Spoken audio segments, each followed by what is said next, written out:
ಕಣ್ಣ ನೀರ ತಡೆಯೋಕೆ ಬಂದ ಕೂಲಿ ಹಾಗೆ ನಮ್ಮ ಭಾರ ಹೊರುತ್ತಾನೆ.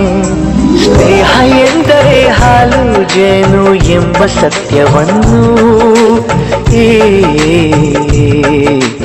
ಹುಡುಗನು ತೋರಿದ ಎಂದು ಬರೆದ ಋತುವಂತಿ ತಂದವನು. ಎಲ್ಲ ಗೆಲ್ಲೋ ಚೇತರಿಕೆಯ ತಂದವನು. ನಮ್ಮೊಳಗೆ ತುಂಬಿದ ಎಲ್ಲ ಉತ್ತರ ಆದರಿವನೇ ಪ್ರಶ್ನೆ. ಯಾರಿವನು ಯಾರಿವನು ಯಾರಿವನು ಯಾರಿವನು ಇವನ್ಯಾರ ಮಗನೋ ಕಾಣೆ ನ ಕಾಣೆ. ಹೆಸರೇನು ಹೆಸರೇನು ಯಾವೂರ ನಾಯಕನೋ ಜೊತೆಗ